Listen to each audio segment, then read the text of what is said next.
A huge thank you to Squarespace for sponsoring today's video. If you want to build your own website with ease, go to squarespace.com/Henry Turner.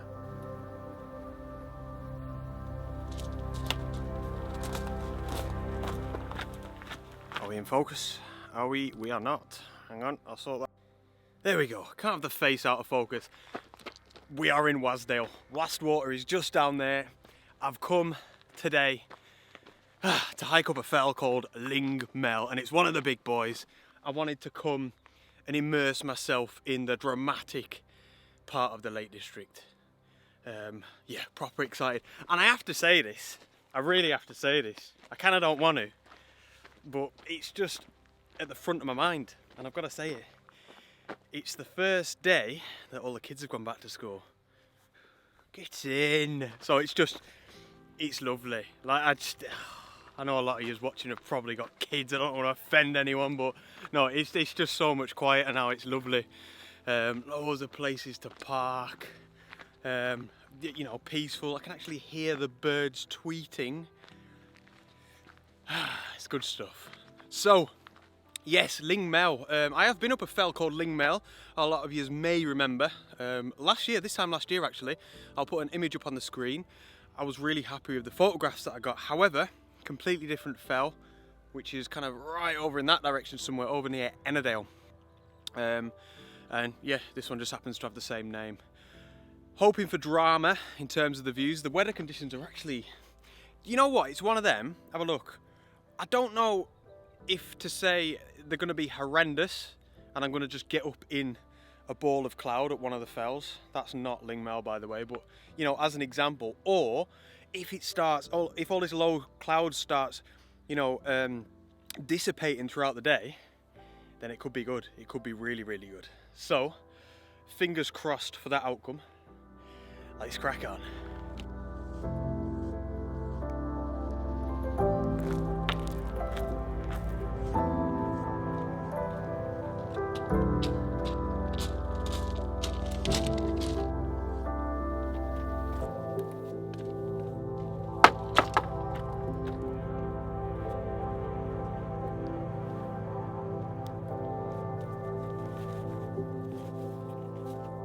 So, I was just having a look, really, so mostly over my shoulder, look at that, back towards Wastwater. And I was thinking about what I just said regarding the conditions. I'm not 100% sure if they're good or bad, basically.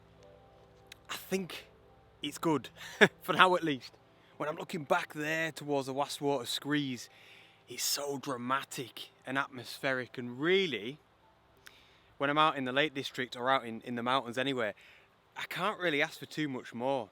You know, and I think the point is to immerse yourself in whatever conditions you've got. You know, it's useless for the most part. It's useless to try and you know, daydream as you're walking about how you wish you had light, how you wish the conditions were better, how you wish it was more dramatic.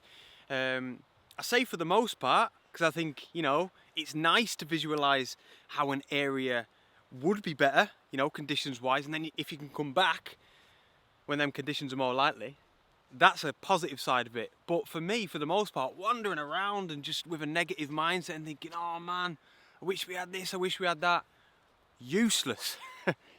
And yeah, as I was thinking then, I just wanted to get that in there. You know, I think it's almost like a skill, really, an important skill that you have to sort of learn as a landscape photographer if you want to progress, you know. Quickly understand, this is the hand you've been dealt. I say that all the time. This is the hand I've been dealt today. What's the best that I can do with it? Or else you're just going to go out on every photography trip raging and wishing for better. I'll tell you what, there's days when I've been out and the condition, or evening, say at sunset or something, and it's just perfect. It's probably not. If I was really being fussy, you know, there's always more that you want as a landscape photographer. So yeah, it's all about trying to make the best of what you've got. So that's what I'm going to do. Ling Mel. I've had a good read through Wainwright's guide, and I've taken the second route up because we go past a huge ravine with rushing water coming down it, dependent on rainfall of course. called Piers Gill, and we kind of scoot past it really. I think it might be a little bit dodgy in places, so if you're going to come and do it, be careful. Wainwright does say that in his guide, to be fair, but drama, I think it's going to be really, really dramatic. And Wainwright says it's the he says something along these lines. All right, I'm paraphrasing here. I should be more prepared, but he says something like, it's the wildest feeling that you'll get from any area of the Lake District National Park. Not bad. When we wake, hear the birds and see the sun. Side by side our fears are done. Oh, the good times just begun.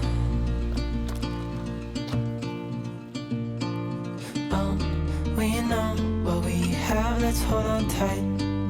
Found what we're looking for in life. Call us crazy, but So am I in focus? I am.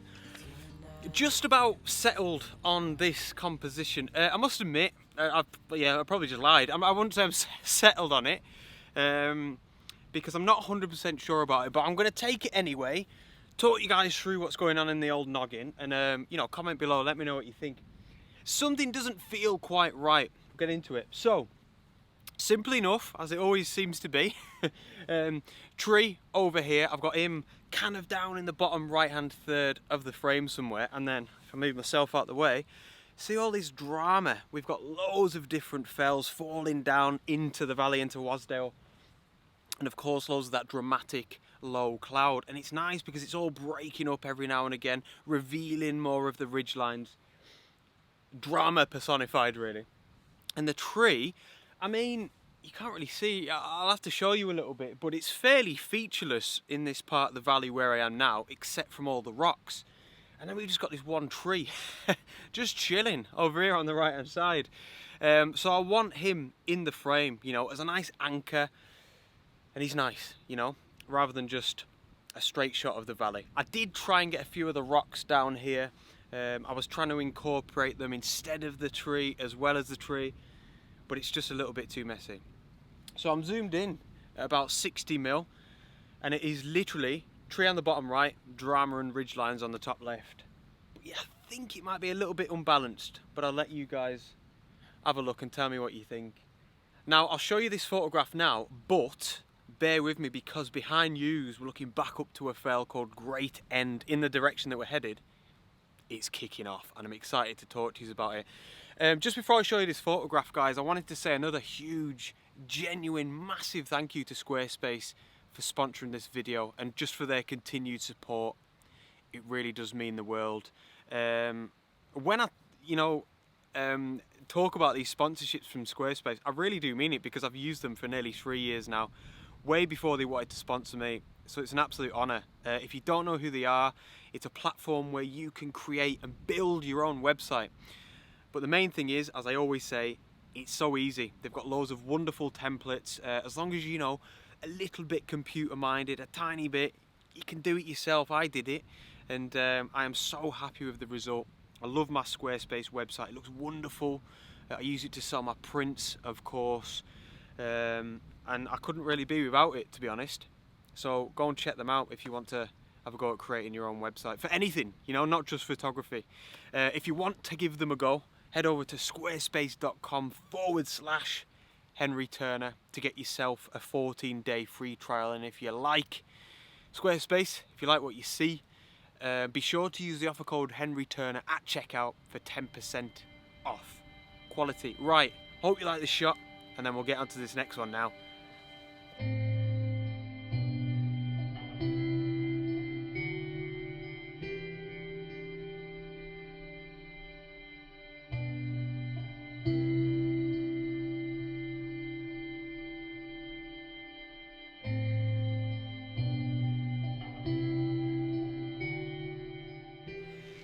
So, I've been here a good old while now. Oh, just look at this. Right, what we're getting is drama, alright? Look at that now, right? So, there. That is Great End, this beautiful pyramid shape. I'm going to have to grab a shot here now. And he just keeps, see how that looks. So I've got it all composed, and I'm just sort of firing off shots as and when. Oh, that is stunning. Oh, so we're getting the clouds moving across, up from where Ling Mel is actually, from where we're going, and they're moving from right to left.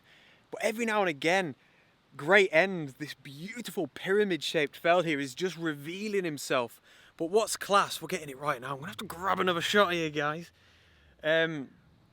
He's like, look at that. He's completely framed, so it's just this point coming up and out of the clouds. Completely framed, bottom, left, right, and the top. And it is stunning. To be completely honest with you, when I got out of the car and I saw the way that the clouds were, it's kind of what I was envisaging and hoping for, in a way of going back to what I was saying earlier, of trying to make the best of the conditions that I've got today. You know, maybe not trying to make the best of them. What I should be saying really is, you know, being like a bit of a chameleon, you know, like trying to change your colours, change the way that you think and approach the landscape dependent on the conditions. You know, what's the best that you can get out of them. So telephoto, 100%. I'm in at 200mm here and it's just perfect. F11 and it's around about 1/60th of a second. The one thing that I can proper liken this sort of photography to is actually, weirdly, being on the coast and you're waiting, pretend the clouds are like waves and you're waiting for that perfect moment to hit the shutter button. I actually should get my remote shutter out so I can have a little bit more control rather than just using the 2-second timer. But that's what it feels like. You know, I'm not waiting for the perfect wave, but I'm waiting for the clouds to come across and then bang, wait for that perfect moment to grab the shot. We've got quite a lot of symmetry. You know, he is pretty much, you know, perfectly pyramid shaped from this perspective at least, and that's what I'm going for. You know, when we've got that pyramid that's coming up and out of the clouds, absolute quality. How's that for a pyramid, by the way? Look at that, what a wally. But that's that, mint. So I'm really happy with that shot for sure. I could go home now. I won't, because I'm going up Ling Mel, but I mean, oh, look at this, guys, it is just stunning. Look at the clouds. But I'm going up there. That is Ling Mel, that's where I'm going up. And I'm pretty much going to be up in the low clouds, aren't I? So, opportune photograph. Should be a good one. It's very abstract. It's one of them, it's not going to be for everyone. But I love it. And this is my kind of photography, you know, especially when I'm out in the mountains. Ugh, quality.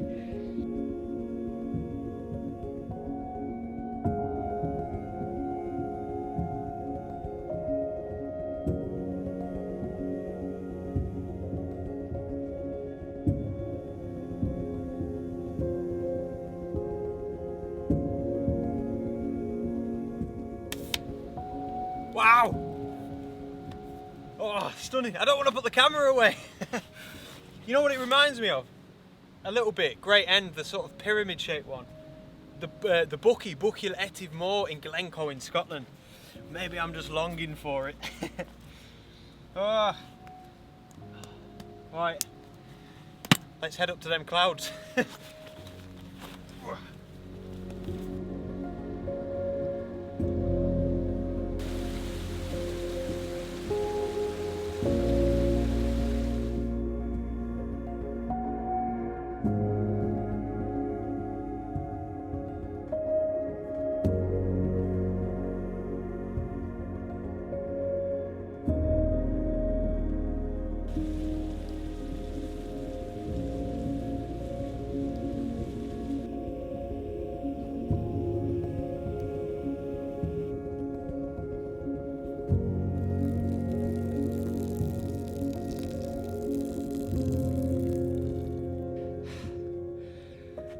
Oh dear, we are in the heavens.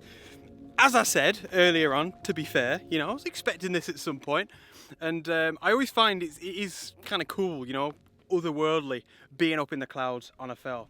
As long as you're comfortable with your navigation skills, of course. I have to put that in there. But yeah, obviously for the photography, it's not great, because I can only, the visibility must be like 10 metres, 15 metres. I reckon I am about 15, 20 minutes maybe max until I get to Ling Mel. I've got to go a little bit higher, so I'm going to get further into the clouds even more. But then what I've decided I'm going to do is come back down a different route. Actually come back down what would be the main route from Scarfell Pike. And we're going to get a really nice view of Wastwater the whole way down. Hopefully I can bag a shot of that because I absolutely love that view. Plus it's something a bit different. You've probably seen a few little bits from what's known as Piers Gill, which was this huge ravine. This is exactly why I chose this route. It was absolutely stunning. I got 1 or 2 nice shots from there, fingers crossed. I got one of the ravine itself, and then I got a couple looking back towards Seathwaite Fell and Styhead Tarn. That was really cool. We could even see Blencathra right off in the background. It was awesome. I think I've got to go this way. But I'll put them up for you to see now, and then we'll see what Lingmel has got to offer. Probably a ball of cloud.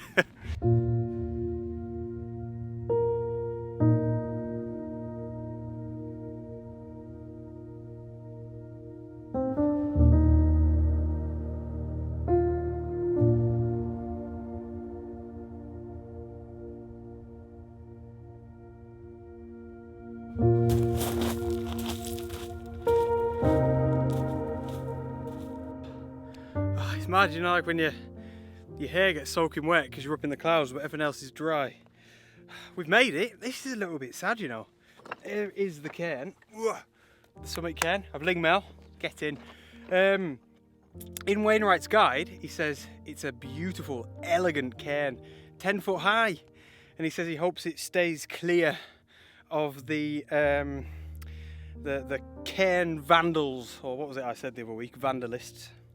Let's just hope it's been blown over by a gale. But yeah, it's a shame because I was expecting a big 10-foot cairn here, but it's about hip height. So yeah, it's either blown down or been knocked down. And yeah, he also says stunning views from the top. He says that Scarfell Pike, which should be in this direction, dominates the scene, but unfortunately we are just in the clouds, guys, which is a little bit of a shame because I was really looking forward to that view back towards like Borrowdale and stuff, actually, you know, and over across to Great Gable, but I've not had any of these, I don't think. And to be honest, I've really enjoyed the route up where I was looking back up at these clouds, you know, and I had this drama, so you can't have it all, you know. And again, I feel like I made the best of it on the way up. Now I'm not going to leave just yet because I want to try and get a photograph on the way back down, because like I said a second ago, I'm going to take a different route, and we'll see if we can get that vista of Wastwater. So look at this, nice style, and then boosh, gorgeous view back over Wastwater. So obviously I'm down out of the clouds now. It was actually really cool because it was gradual, and all of a sudden this vista over Wastwater started revealing itself. Absolutely gorgeous, stunning vista. We've got a nice little glow right off in the background looking back towards the Irish Sea. I just can't ignore this, guys. Classic Lake District scene, style, bit of dry stone wall, and then that vista. Absolutely gorgeous. So I've taken the shot handheld, ISO 64, f11, and then 1/15 of a second, so quite a slow shutter speed. But I want to try the image stabilization. I don't feel like I've really tested it that much on the Z7 yet. I'm sure it's going to be fine at 1/15 of a second. So simple. The only thing I'm making sure is that the style doesn't like protrude up into the lake like that. I want it kind of on the side, you know, like that. Look at this professional filming here. Look at that. You know what I mean? So he's not like jutting up into the lake like that. There we go. There we go. You're always teaching you something, ain't I? Oh, he's got a bit of a lean on him. Yeah, you'll see from here. He's leaning from that side to that side. So I've just made sure that the style is over here. So he's like leaning into the lake. Nice one to finish the day. Really obvious and typical, but yeah, like, can't ignore it. Can't ignore it. It's the bag down on the deck. Pretty tired. Thank you so much for tuning in. I'm going home. It's been a good one. It's been nice to come back over, you know, to like the Wastwater area and climb one of the sort of grander fells, if you will, in this area. It's a bit vaster, isn't it? I always need my fix of these sort of mountains every now and again. But yeah, cheers for your support. Please give the video a thumbs up if you have a quick second. As always, it does help me out here on YouTube and will be much appreciated. And subscribe if you're new. Thanks again. I hope you liked the last shot, and I'll see you on the next adventure. Out.